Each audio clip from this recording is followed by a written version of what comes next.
The meeting that should have been routine. The Galactic Council's Grand Assembly Chamber was nothing short of awe-inspiring. It stretched so far into the artificial skyline of Station Tyros that even the curvature of the observation dome couldn't capture the full expanse. From levitating orbs to gliding delegates and glowing panels translating every language in real time, it was a place where over 300 advanced civilizations gathered to decide the fate of known space. But to Captain Elias Monroe of Earth, it all felt like sitting in a classroom where everyone hated your homework. Elias stood stiffly in the human delegation's platform, the only representative from Earth among a sea of dignitaries that looked like they belonged in a museum or a horror movie. Some hovered, some slithered, some oozed.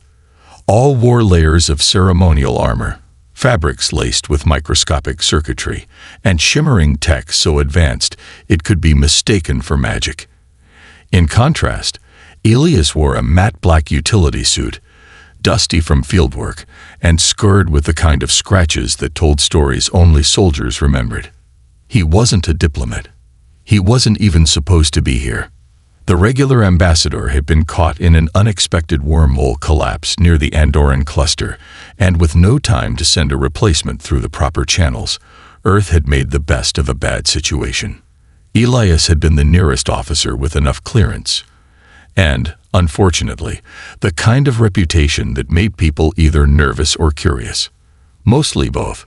A melodic chime echoed through the chamber, silencing side conversations and hover walks. The lights dimmed, and a glowing arch formed in the center of the platform. From within it stepped a creature that looked like a walking chandelier made of molten glass and fiber optics. Council Speaker Herrinks, head of the Tersania Accord, and the current moderator, hovered slightly above the floor.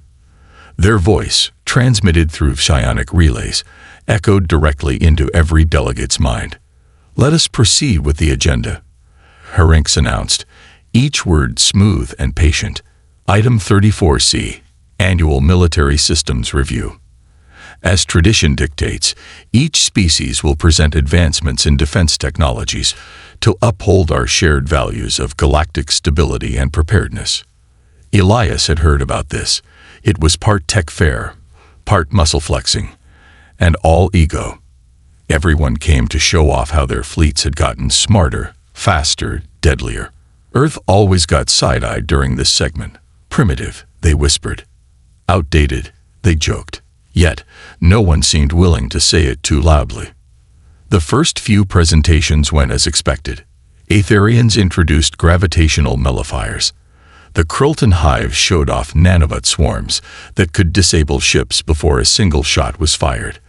The Tellurian Imperium proudly unveiled a cloaking field that phased their entire battlecruisers into another dimension. And then came the Seven. Ambassador Krex of the Seven Union slithered forward, his silvery blue scales catching the chamber's lights in dazzling flashes. He held up a sleek orb no bigger than a grapefruit. "This," he said with an oily grin, "is the future of personal defense.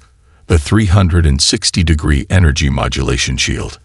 Adaptive, regenerative, and immune to all known forms of energy-based weaponry. Tested against neutron cannons, plasma strikes, and solar flares. Utterly impervious." He paused dramatically. "Well, to energy." There were chuckles across the chamber. "Perhaps to demonstrate," Krex continued, turning toward the human platform, "Captain Monroe would grace us with a quick test. I believe your people still favor kinetic weaponry." The room rippled with amusement. Elias could hear the hum of whispered translation modules working overtime to deliver variations of the same sentiment. Stone Age tricks from a Stone Age species. He could have refused, but Elias wasn't wired that way. With a nod, he stepped down from the human platform and walked toward the demonstration circle. He pulled a standard-issue projectile sidearm from the magnetic holster on his thigh. The weapon was compact, rugged, and decidedly unimpressive by galactic standards. Krex activated his shield. A soft pulse expanded around him, a dome of shifting light and humming static. "Whenever you're ready," the Seven Ambassador said smugly. Elias didn't hesitate. He aimed and fired once. The bullet cut through the air like a whisper, barely visible, until it struck the shield. Except, it didn't bounce off. It didn't vaporize or disintegrate in a blaze of energy. It passed through. The shield, optimized for energy attacks, had zero reaction to a tiny hunk of accelerated metal. There was a moment of stunned silence as the slug embedded harmlessly in the containment wall behind Krex. The ambassador blinked, confusion slowly overtaking his smugness. Elias calmly reholstered his weapon. "Energy-based shields are impressive," he said, his voice echoing just enough to carry through the chamber. "But humans learned a long time ago. When everyone's upgrading their defense against lasers, sometimes the smartest move is to stick with bullets." Laughter didn't come this time. Just silence. Not shocked silence. Calculating silence. Somewhere on the other side of the room, a delegation was already whispering to their AI advisors. Krex opened his mouth to speak, but before he could, a loud alarm blared through the chamber. Red glyphs flashed along the walls. The chamber's AI voice interrupted the proceedings for the first time in decades. "Priority alert. Unknown vessel inbound. No identification. No transponder. Mass readings. Anomalous. Estimated arrival. T-minus 22 minutes." And just like that, the weapons expo turned into something much more serious. Elias looked toward the holographic star map unfolding above them. A tear had opened in deep space, near the Corin expanse, a place where nothing should be. The room, once full of posturing and pride, now felt fragile. Tension crackled through the chamber like static. He didn't know what was coming, but he had a feeling this wasn't just about outdated weapons anymore. It was about to become a very real test of every species here. And humanity had just reminded them why it was always better to underestimate them, at your own risk. He didn't know what was coming, but he had a feeling this wasn't just about outdated weapons anymore. It was about to become a very real test of every species here, and humanity had just reminded them why it was always better to underestimate them, at your own risk. When the sky broke open, the star map above the chamber pulsed a deep crimson, flickering with interference as the unknown vessel's approach triggered every early warning system on Station Tyros. Delegates who'd moments ago been trying to outshine one another now watched in silence, their expressions slowly shifting from arrogance to unease. Elias Monroe stared at the projection, jaw clenched, already trying to calculate what he could do if things turned sideways. The human delegation had no fleet here, no weapons platform. Just him, a sidearm, and the weight of centuries of humanity's stubborn refusal to go extinct. Speaker Haranx's light dimmed to a softer blue. Tersani body language for concern. Galactic Defense Fleet Command has been notified. Escorts are en route from the Sirius outpost. ETA 12 minutes. Krex the Seven, still blinking in disbelief over the bullet demonstration, hissed, "You think that'll be enough? You saw the readings. That thing's the size of a small moon." Elias didn't look at him. He was too busy scanning the data feed streaming through his delegation panel. Whoever or whatever was coming, it wasn't just big, it was unnatural. The ship had no heat signature, no EM emissions, no recognizable hull configuration. Its mass was unstable, as if it didn't belong entirely in this dimension. And worst of all, it was coming straight for them. "I need access to the external observation bay," Elias said, turning to the council guards. "Now." The guards hesitated. Protocol didn't allow random delegates to leave during a security lockdown. He didn't wait for permission. He pushed past them and stormed toward the lift. Earth might not have the most advanced weapons, but when it came to urgency, no one beat humans at acting before the galaxy finished discussing it. Outside the Grand Chamber, the upper levels of Station Tyros buzzed with barely contained panic.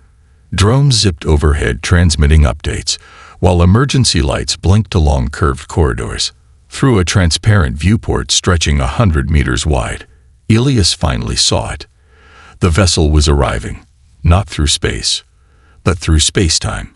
A gash tore itself open like reality being unzipped, and from that jagged wound emerged a shape unlike anything built by rational hands. The ship didn't move. It crawled, as if dragging itself through existence, like an ancient thing forcing its way into a world that had forgotten it. It was grotesquely symmetrical, every angle both perfect and wrong. Parts of it shimmered as if not fully real, while others pulsed with organs and light. You didn't need advanced sensors to feel it was wrong. Every cell in Elias's body screamed a single truth. This thing was never meant to exist. A shriek vibrated through the observation deck's walls, not through sound, but as a pressure in the mind, like someone had screamed inside your skull. People clutched their heads. One of the station's officers collapsed, eyes rolling back. Elias gritted his teeth and stayed on his feet. "Activate jamming fields," a commander barked over the intercom. "Already up," someone responded. "They're not stopping it." Back in the chamber, Speaker Herrinks was struggling to retain control. Delegates were shouting over one another, translation matrices failing to keep up. For all their tech and evolution, most of them had never truly been afraid. Not like humans had. Not like those who survived 2 world wars, nuclear near-apocalypses, climate collapses, and the chaos of early space colonization. Humanity's survival instinct was forged in fire, and Elias felt that fire rising now. "This isn't a rogue ship," he said when the communication channel linked him back to the chamber. "This is a weapon, a test, or a message." "From who?" someone demanded. "The ancients are extinct. This can't be a remnant." "I don't know," Elias replied, "but it doesn't matter who. What matters is that we're not ready." Silence followed that, bitter and thick. Then something shifted in the ship. From its underside, a shape detached, smaller but still massive. As it descended toward the station, alarms blared in a dozen languages. "Impact vector locked," the defense AI announced. "Targeting auxiliary sector C7. Civilian biosigns detected." The diplomatic sector. There wasn't time to move fleets. No time to power up plasma cannons or align dark matter lances. Everything that made the Galactic Defense Force impressive required time and calibration. This enemy, whoever they were, knew that. And that was when Elias made the kind of decision that would go down in Earth history books. He ran. Through bulkhead after bulkhead, down emergency slides and service corridors. No fancy suit, no backup. Just the ancient training of human instincts telling him that when people are in danger, you run toward it. Civilians were already evacuating Sector C7, but not fast enough. A mother screamed for her daughter. A drone overloaded and sparked midair. Lights flickered as the pressure of the descending object disrupted gravitational alignment. The object hit. Not the station directly, but just beside it, latching onto the hull like a leech. Mechanical tendrils snapped into place, drilling through reinforced alloy like it was wet paper. From inside the object, a door began to open. Not mechanically, it just peeled away. What came out wasn't a creature. It was worse. It was a shape that shifted every time you blinked. Made of light and muscle and whispering voices. It didn't walk. It spilled into the corridor. People ran. Others froze. Elias lifted his sidearm. One bullet wouldn't stop it, but maybe, just maybe, it would buy time. He took aim and fired. The creature didn't bleed, but it staggered. The bullet passed through it, and yet something about the kinetic impact registered. It shivered, flickering like a corrupted hologram. Elias fired again, and again. It screeched, louder than before, and recoiled. He didn't smile, but deep inside, a flicker of vindication sparked. Lasers wouldn't have done that. Kinetic rounds did. Old-fashioned weapons. Outdated, they said. But maybe, just maybe, humanity had known something all along that the galaxy forgot. The sound of something breaking. The air in Sector C7 had a different weight now. Thicker, charged with something invisible, yet heavy enough to drag courage down like gravity. The alien entity, still flickering at the edge of reality, hadn't retreated fully but wasn't advancing either. It stood, or floated, just meters from Elias, twitching and warping with every second that passed. It had no eyes, no limbs in any traditional sense, and yet Elias knew it was watching him. Not just with sight, but with something deeper, older, like it was reading the layers of his thoughts, his ancestry, his species' scars. He held the pistol steady, but his heart hammered like a war drum. Not because he was afraid. He'd been afraid plenty of times before. This was something else. This was a quiet understanding that the universe had just changed shape, and he was one of the first to witness it. The creature was reacting to kinetic force. That alone was a revelation. In a galaxy ruled by energy weapons, shields, and quantum frequency tech, no one had seriously studied how physical ammunition affected extradimensional biology, because no one thought it mattered. Until now. Captain Monroe, the voice in his earpiece cracked with urgency. This is command. We've lost visual contact with you. Sensors show hostile entities breaching containment. What is your status? Still standing, Elias replied. Still shooting. There was a pause. That thing. It's vulnerable. Somewhat. Bullets do more than Lyshows, at least for now. He fired again, aiming not at the center, but where it seemed to react most sharply. A shifting point of density, almost like a nucleus pulsing within the creature's form. The bullet punched through it with a wet, glitching sound. The entity shrieked, not just sonically, but mentally, like every voice it had stolen screamed at once. That was new. The lights flickered across the corridor. Sparks showered from a ceiling vent as the entity spanned. Elias backed up, his boots skidding slightly on the slick surface. Coated now in a kind of translucent residue, the thing left behind, like the ectoplasm of a bad dream. He heard movement behind him. Station guards arriving. But they weren't alone. Another alien shape emerged from the ship, then another. Dozens, each slightly different in shape, but sharing the same flickering essence. Some crawled. Some floated. Others just shimmered into place like memories being remembered by the environment itself. The station guards opened fire. Plasma rifles lit up the corridor in a barrage of blue and violet. Nothing. The shots passed through. Some even seemed to energize the creatures, causing them to pulse brighter, faster. Cease fire, Elias shouted. You're feeding them. One of the guards turned, confused. What? They feed on energy. Stop using plasma. But it was too late. The wave of energy had given the creatures momentum, and now they surged forward like an avalanche of nightmares. Elias grabbed the nearest guard's belt, yanked a magnetic baton free, and hurled it across the hallway. It struck one of the lead creatures, and unlike the plasma blasts, the baton had weight, speed, friction. It made contact. The creature reeled back. Use anything solid. Elias barked. Clubs, bullets, knives. Hell, throw chairs if you have to. The guards were trained professionals, but they hesitated only a second. Then training gave way to instinct. Batons swung. Concussion grenades launched, old-fashioned ones with steel fragments instead of EMP pulses, and rifles meant for crowd control barked lead into the air. And the tide began to turn. Not by much, but enough. The creatures shrieked, flickered, distorted like bad holograms under pressure. Elias pressed a finger to his comm.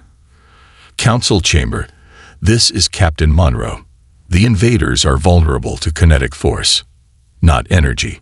You need to stop using your fancy tech and start throwing rocks. Silence for a moment.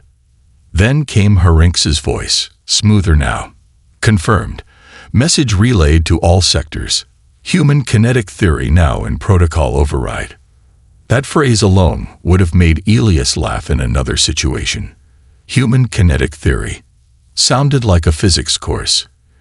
In reality, it was just hit it hard and fast and repeat until it stops moving. One of the creatures lunged toward a wounded civilian near the corridor edge.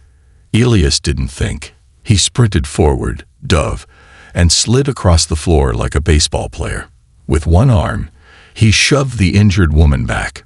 With the other, he grabbed a wrench from a dropped toolbox and swung it upward with everything he had. The creature howled. The wrench cracked through its shimmering form. The air went sharp with static. The thing evaporated into smoke. Elias stood, panting, face lit by the emergency strobes, wrench still in hand. Across the galaxy, weapon engineers would be tearing up blueprints tonight. Back in the council chamber, the mood had changed. The smugness had melted. The laughter at humanity's weapons was gone. Instead, there was a rapid flurry of activity. Messages being sent, doctrines being rewritten, commanders barking orders to use kinetics only. The fear hadn't left, but something else had taken its place. Respect. In the upper sky above the station, more of the alien ships began to emerge. Not through wormholes or warp trails, but like ink bleeding through paper. The tear in spacetime was widening. Captain Monroe, came a new voice. This one from Earth's command center, finally patched in. We have confirmation. Global human defense protocols now on standby. We're arming railguns, magnetic launchers, slug throwers, all the old stuff. Elias looked up through the cracked viewplate above him. He saw the sky bleeding. Then he smiled. Well, he muttered, let's remind the galaxy why we never got rid of our hammers.